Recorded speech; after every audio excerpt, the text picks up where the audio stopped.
Hello, everyone. My name is Sean. I am the Crypto Smith. Thanks for joining me. Once again, I do appreciate it. If you guys wouldn't mind liking and subscribing if you like this kind of content, I do appreciate that.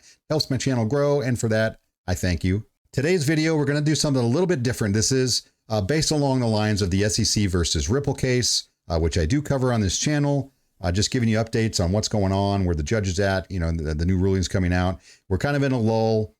We had the motions for summary judgment filed by both sides. They went to each side and then they go to the judge, and it kind of gives the facts of the case as they see it and their opinions on what should happen next and why their side should win and the other side should lose.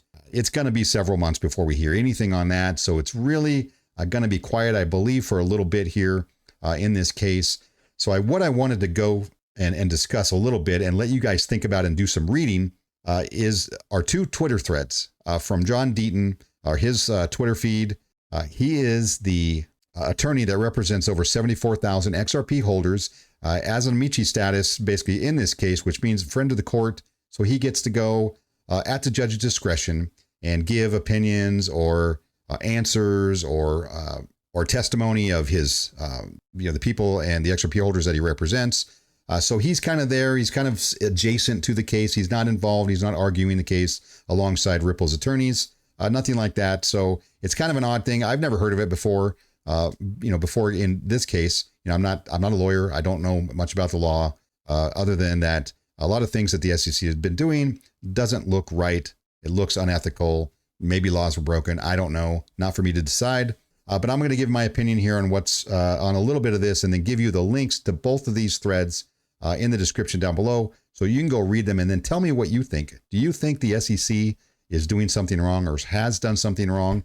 And this all goes to the motivation of why would they decide to sue Ripple and XRP and declare it unregistered security and really kind of put the brakes on what's going on in this country with XRP and Ripple. So here we go. Let's get into this one. Let's go. The first thread is going to be basically all of the facts that leading up to the SEC filing the case, which was in December of 2020.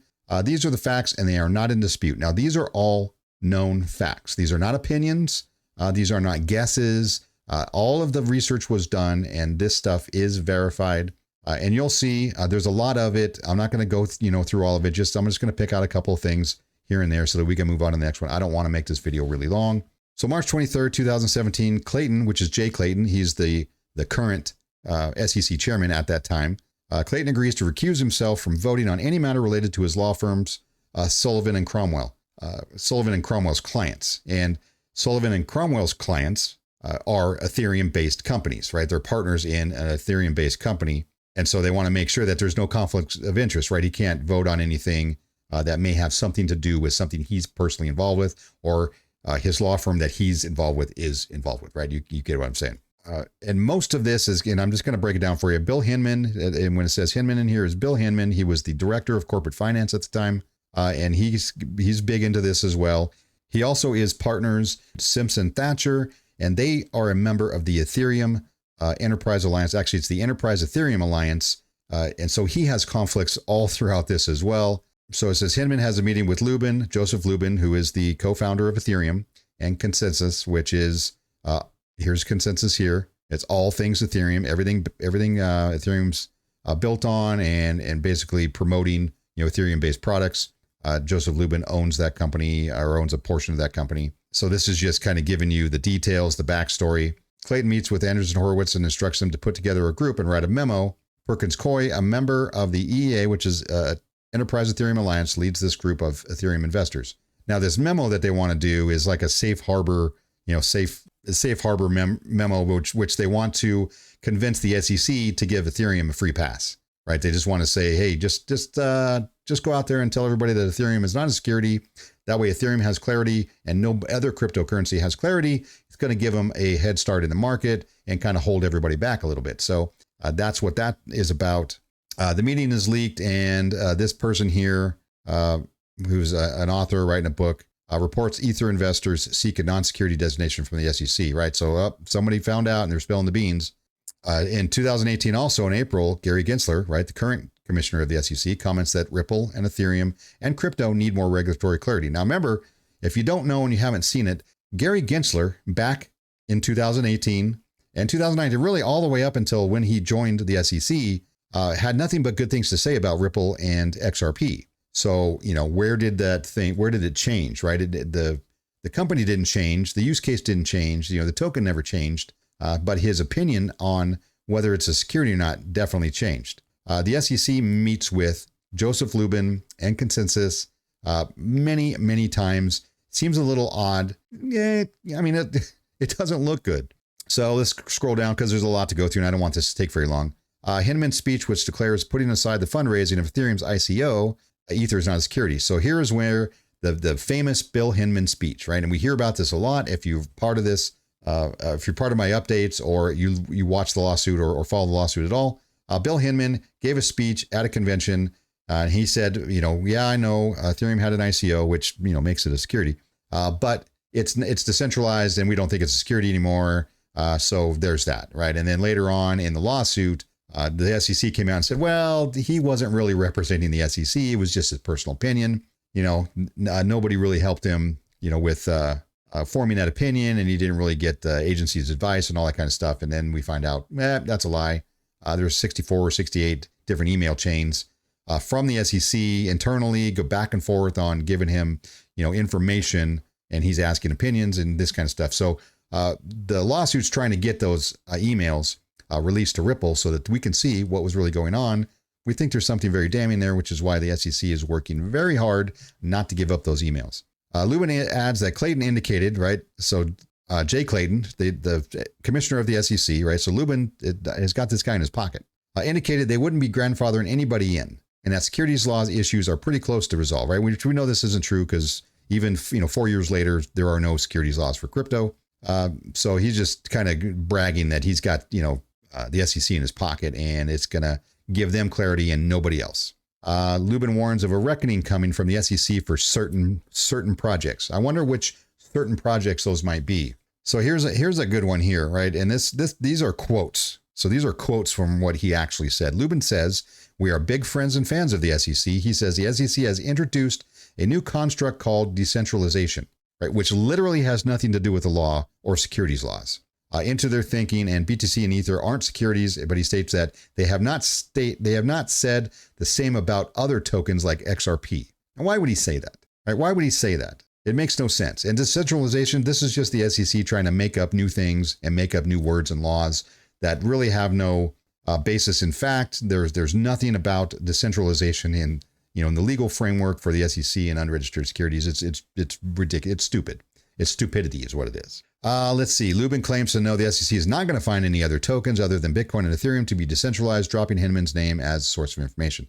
So this goes on and on and on, and you can see this incestuous relationship between the heads at the SEC and these Ethereum-based companies and Ethereum itself, and it doesn't look good. So here's the lawsuit dropped. December 2020, walking out of the SEC. So literally the day before Jay Clayton leaves the SEC, he votes for and directs the case against Ripple, right? His client's competitor. He is in a law firm who is partners with an Ethereum-based company, right? And so these are competitors. So how is he able to vote on that at the SEC when that is a clear conflict of interest?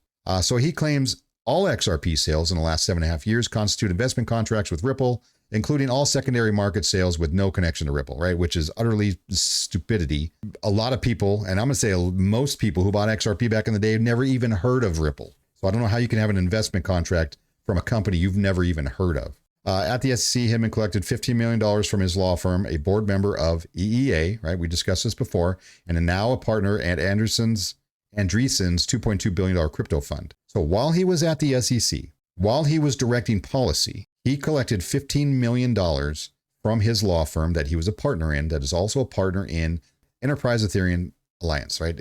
Does anybody see a conflict of interest here? I'd be interested to know what you guys think. Is it as obvious as it is to me? So let's get into the second one real quick. Okay, just added to the document library, the Hinman calendar. So basically, somebody got a hold of the Hinman calendar, right? We've been asking for it for a very long time. The SEC finally released most of it, I would imagine, some of it redacted for privacy concerns. So basically, you can go through and you can see Bill Hinman's calendar and what he does and who he's meeting with on what days. and it's just as damning as the first group of facts that were just laid out to you, or that you're going to read for yourself, hopefully. And you can see how many times he met with Consensus, Ethereum Alliance, Joseph Lubin, Ethereum. Everything is Ethereum based in here, right? It is crazy. So there was 7 meetings with Ripple, of which not one of them was it ever mentioned that you guys might be a security, or XRP might be a security of Ripple. Like, we may need to look into that. You guys may need to restructure or do something. Not one time was it ever mentioned. And then they just came out with, 2 years later and be like, you're a security. So it's crazy. But anyway, so this is a bunch of those dates that are laid out here. Crypto Law is the law firm of John Deaton. So these are the one and the same. And you can just go through here, and it doesn't look good, right? It's crazy. And I don't want to make this any longer than it has to be. So I'm going to let you look at this stuff, right? And he does mention, it doesn't show anywhere in here where he met the ethics office at the SEC about his speech, about Bill Hinman's speech. Why? I don't know. It does seem like a very huge conflict of interest. Also to be noted, the Office of Ethics at the SEC warned Bill Hinman on more than one occasion that he was not supposed to be meeting with or having any contact with what he was claiming was his former partner law firm. And he just ignored that, right? And went and met with them at least 3 more times that we're aware of.